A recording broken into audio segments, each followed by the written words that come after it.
Germany's Merchantman of the Skies. The Literary Digest, October 27, 1928. Both the strength and weakness of the dirigible have been demonstrated, a number of British and American aeronautical authorities agree, by the 6,300-mile flight of the Graf Zeppelin, Count Zeppelin, from the border of Switzerland to Washington and New York. As an achievement in the history of aviation, the 4.5-day journey by air is notable, they admit, but as a demonstration that dirigibles can rival steamships as transatlantic passenger carriers, it was a failure. In Great Britain, says a London dispatch to the New York Times, the public, while expressing admiration for the gallant airmanship of Commodore Eckner, believes the regular commercial airship flights across the Atlantic are far in the future. Moreover, we are told, the British people feel, without in the least detracting from the recent achievement, that the flight of their own R-34 from Scotland to New York City and return in 1919 fully demonstrated the transoceanic possibilities of the dirigible just as convincingly as the much larger Graf Zeppelin. And it is clear to Major Scott, the R-34's commander on her historic voyages, that if there are to be regular airship flights in the future, we shall have to build still bigger and more powerful dirigibles. This view coincides with that of Commander Burney, who, says the London Dispatch to the Times, is considered the foremost champion of the airship in Great Britain. Even a ship as big as the Graf Zeppelin is not big enough for commercial purposes, declares this aeronautical expert. Such an airliner, he maintains, should be capable of bucking headwinds at 100 miles an hour. Editorial writers, musing over these criticisms of the experts, sometimes greet the performance of the Graf Zeppelin, carrying a crew of 40, a passenger list of 20, 65,000 letters and postcards, and considerable freight, with brickbats as well as bouquets. The commander and his crew, including Captain Lehmann, are hailed as messengers of goodwill, and the ship itself as the forerunner of a new era in international relations. But a cold-blooded analysis of the flight leads the Brooklyn Eagle, for example, to these conclusions. A crew of 40 manning a $1 million airship has transported 20 passengers across the Atlantic in 111 hours. A crippled Finn added 1 day to the journey. The Mauretania has crossed the ocean in 107 hours. It is evident that the greater speed of the Graf Zeppelin, as compared with older dirigibles, is largely offset by greater wind resistance. She was obliged to cruise 2,000 miles out of her course to escape moderate headwinds.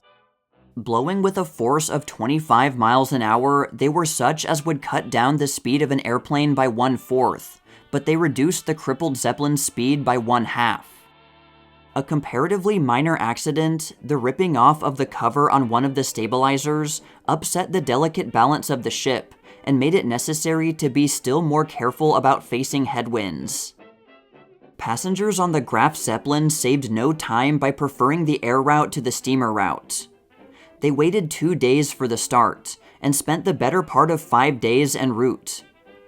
With all due credit to the Graf Zeppelin and her able crew, their performance does not bring us appreciably nearer to a commercially profitable transatlantic air service.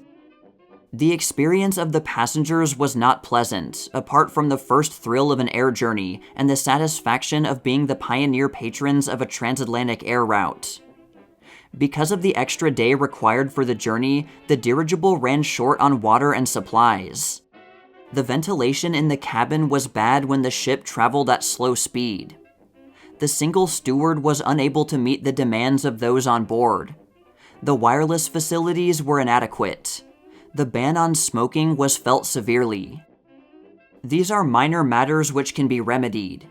Airliners, like ocean liners, learn by experience. But they are factors in estimating the competitive power of airships in transatlantic trade. The huge cost of the transatlantic trip, as compared with the limited passenger and mail carrying capacity, leads the Providence News to doubt whether the construction and operation of the Graf Zeppelin will ever prove a successful commercial venture.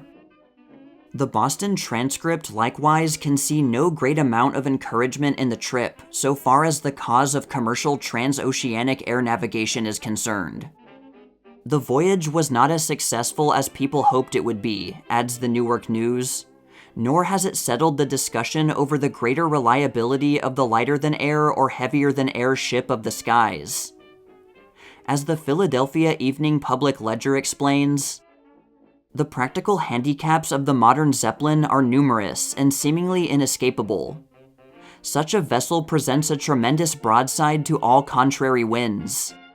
Her carrying power, considered in relation to her bulk, seems pitifully negligible. She must be handled at all times more carefully than an orchid. She cannot leave the ground or return to it without the services of a large and specially trained ground crew. But the fact remains, admits this paper, that the voyage of the Graf Zeppelin from Friedrichshafen to the United States is one of the memorable episodes in the history of air travel. She is the biggest airship ever built, and she has established a new world's record both for distance and duration in the air. Furthermore, points out the Detroit News, she comes not as a ship of war, but as a ship of peace. She is the first of a fleet of gigantic airships which soon will be reducing by 2/3 the time of travel between America and Europe, predicts the Richmond Times-Dispatch. Because of the devious course which the new Zeppelin was compelled to take to avoid unfavorable weather, she made scarcely better time than many of the swiftest ocean liners, admits the Rochester Democrat and Chronicle. But, it goes on, the airship demonstrated its capacity for coping with bad weather, and this may be considered a more important gain than the saving of a few hours. It suggests that the dirigible is reasonably safe and reliable in a long journey, which is one thing the public wanted to know. The Graf Zeppelin, 776 feet in length, 98 feet in diameter, with a cruising radius of 6,000 miles at from 65 to 70 miles an hour, left the Zeppelin factory at Friedrichshafen at 2 a.m. Eastern Standard Time on Thursday, October 11th. Passing over Lyon, France, and Barcelona, Spain, she arrived at Gibraltar at midnight Thursday and set a course for Madeira. She was sighted twice on Friday, and at midnight Saturday, she was 100 miles northeast of Bermuda.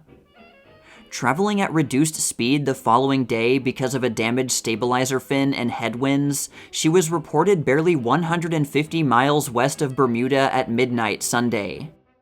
Soon after noon Monday, she was sighted over Washington, however, and she circled over New York City at 4 p.m. By sundown, she had reached the mooring mast at the Navy's Lakehurst station, thus duplicating the voyage made by the naval dirigible Los Angeles, formerly the ZR-3, 4 years before. President Coolidge, after witnessing the Graf Zeppelin's flight over Washington, sent this message to President von Hindenburg of Germany. I wish to congratulate you upon the splendid achievement of your compatriots in accomplishing the voyage from Germany to the United States on the Graf Zeppelin. This flight has filled the American people with admiration, and has marked another step in the progress of the development of air communication. On the whole, believes the Springfield Union, the flight has been of genuine importance in making it evident that, from the standpoint of safety and of passenger and freight capacity at least, the dirigible leads in the air.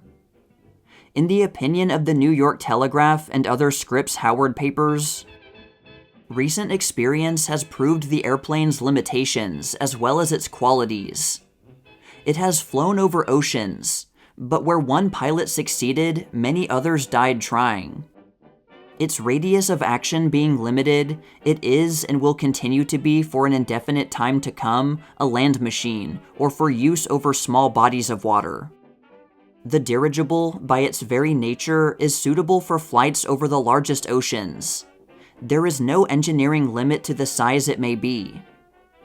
The Graf Zeppelin was not trying to establish a new record across the Atlantic, but something vastly more important to mankind. Its object was to show the practicability of dirigibles as passenger, mail, and express carrying craft on regular commercial routes over the Earth's vast expanses of sea and land. This the big airliner has done, at least in part. to win public confidence completely will require many successful voyages. The train was hailed at first as a devil's contraption, in which only the reckless would risk their lives, and the dirigible, as a paying commercial proposition, need not expect to complete its conquest in a day. But a tremendous advance has been scored. Even the Graf Zeppelin's so-called hard luck, the accident to her stabilizing fin, and the strong headwinds which she had to battle, will help rather than hinder in proving the dirigible's case. The fact that it could ride out a storm and that the crew could repair a serious injury to the ship itself add to public confidence in this type. Within 10 years, transoceanic travel aboard airliners will doubtless be commonplace, while in terms of the national defense, the merchant dirigible will be to the airplane what the merchant marine is to the Navy. That, we believe, is the lesson of the Graf Zeppelin.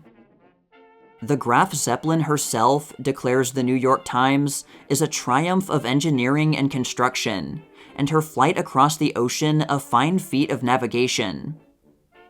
As the neighboring Herald Tribune explains, in any appraisal of the voyage of the Zeppelin as a possible harbinger of regular transatlantic flight, let us not misinterpret the lesson of her struggles and the delay and discomfort which these occasioned.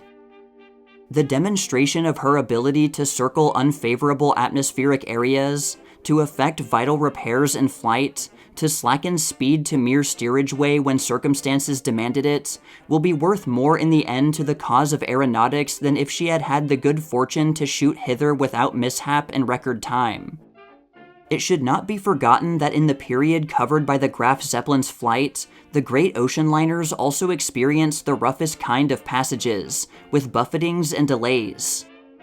The dirigible, though circling far south of the direct route and suffering serious damage to her port stabilizer, has about equaled the best time made by the fastest steamships traveling straight across in calm weather. Not only that, but having arrived after her grueling voyage, she finds herself in a mood to philander about above the cities of the eastern seaboard as far north as New York, displaying her lovely silver figure to the gaping millions before settling to rest. Hitherto, the Zeppelins that have crossed the Atlantic have done so as naval units or under naval auspices, as part and parcel of services whose primary objective is neither peaceful nor commercial. The British dirigible R-34, the first to make the voyage, belonged to the British Air Force, was manned by a military crew, and paid us its historic call in the course of an experiment in naval aeronautics. The Los Angeles was piloted hither by a German naval contingent, and turned over to our Navy in discharge of an obligation assumed under the war settlement. Neither carried mail or passengers in the ordinary sense, nor could either be considered a pioneer in the establishment of transatlantic traffic by air. But the Count Zeppelin comes as an airship of peace and commerce, a merchantman of the skies, with both mail and passengers that are paying their way. It comes, in other words, as the first representative of that mighty argosy of airliners with which the human imagination has for generations been painting the skyscape of the future. It fulfills that dream of mankind embodied in Kipling's Night Mail, which no one now would be so foolish as not to consider prophetic. When an airplane starts on such a trip, it is the general consensus of opinion that its pilot will be extremely lucky if he makes his objective. In this vast monster of the atmospheric deeps, on the other hand, the public, despite the tragedies that have punctuated the history of the dirigible, feels a strange confidence. Its bulk, its shining majesty of line and contour, which satisfies so generously one's instinctive conception of an airship, and, of course, its ability to remain afloat without momentum, inspire faith.